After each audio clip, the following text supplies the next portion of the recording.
question, because we were talking about math. What is the perfect amount of sleep? Great question. Yeah.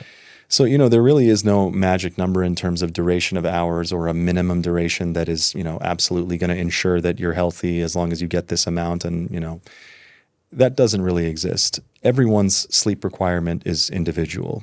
Some people require 8, some people require 7, millions require in between that. Now, most adults do require between 6 to 8 hours of nighttime sleep, which is where this whole 6 to 8 hour figure comes from. But it doesn't necessarily mean that as long as you sleep 6 hours, you're getting enough sleep. Because if your sleep requirement is closer to 8 hours and you're sleeping 6 or 6.5 hours, you're a sleep deprived person. So ultimately, the only way to know how much sleep you require, and this is, of course, not realistic in modern life, but it would be to give yourself a period of a good 2 weeks to sleep whenever you want, however long you want, sleep until you can't sleep anymore, sleep until you've slept off all your urge to sleep and you have no fatigue or sleepiness during the day. If you can sustain that for a period of, let's say, 2 weeks-ish or so, that's your individual sleep requirement, which, once again, everyone's is going to be different. Alrighty. So we discussed basically the perfect time, but now I want to talk about something that that I am very interested in learning about, because I'm a very spiritual person. I like to meditate. I like to be mindful about my environment.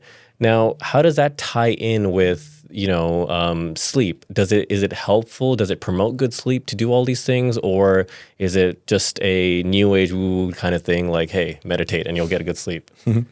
Great question. No, I definitely don't think it's a new age voodoo thing. I think that ultimately mindfulness and meditative practices like meditation, these are things that, while we may not understand the exact underlying mechanism on why they improve certain aspects of health, I think that we can't argue that there is definitely benefit when it comes to these things. Plenty of people out there do these things, and it provides improvements in their mood, anxiety levels, vigilance, all kinds of different things, concentration, attention.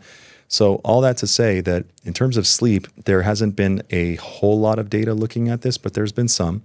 One example, there was a big study that actually came out of UCLA many years ago, less than 10 years ago, looking at the effectiveness of Tai Chi in treating insomnia.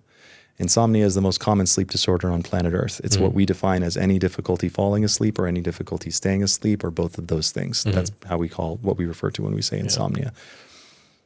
This study demonstrated that Tai Chi was just as effective in treating insomnia as the most effective treatment that exists for insomnia, which is what's called CBTI, or cognitive behavioral therapy for insomnia.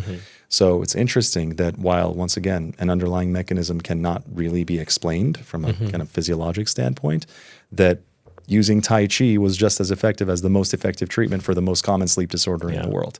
So it goes to show you that there is definitely benefit. We just don't really understand it. But one thought is that practices like meditation, like Tai Chi, like mindfulness, what they might be doing is increasing our arousal threshold. Arousal threshold is a term that we kind of use loosely to describe the lightness or the depth of a person's sleep. Somebody who might feel like they're a very light sleeper and that, things wake them up very easily, that person might kind of describe their sleep threshold as being a low arousal threshold, meaning that it's easy for them to arouse from sleep. So the idea is that perhaps mindfulness, meditation, Tai Chi, things like this help to increase or raise a person's threshold for arousal and allow for a more profound and restorative sleep. Cool. So going back to sleep habits real quick, is there, in your research and in your practice, do you find that there are difference in appropriate or the best sleep habits when it comes to like looking across genders and different ethnicities, or is it one size fits all for good sleep habits? Very interesting question. As far as sleep habits, yes, I would say one size fits all. Now, age would probably play more into this than gender or ethnicity, for example, because our sleep requirements or our sleep needs, they vary significantly throughout the lifespan. When we're first born, we spend greater than 50% of the 24-hour period in the sleep state. We're sleeping 15, 16 hours as infants. And then all throughout childhood and adolescence and into young adulthood, that 16-hour sleep requirement somehow shrinks over 20 years to a 6 to 8 hour sleep requirement. So there's definitely a lot of changes in terms of sleep with regard to age-related changes in the brain and sleep physiology. But Other than that, really, for adults, it is a one size fits all. That's very interesting because whenever you talk about most like healthcare disorders or issues, like you always think like, oh, gender and ethnicity play a big role, but sleep is one thing that we all have in common that nothing changes across the board except for how old or young you are. So it's truly amazing how it connects us all in some way, right? Well said. I love the way that one you said that. problem for all of us, I all love of that you said humankind. that. Yeah. And one thing I'll add to that, actually, that you made me think of in that comment is that a few years ago, when there was so much controversy about, what had happened with, for example, police brutality affecting the African American community, and you had the incident with George Floyd many years ago, a lot of people were obviously coming out and speaking during these times.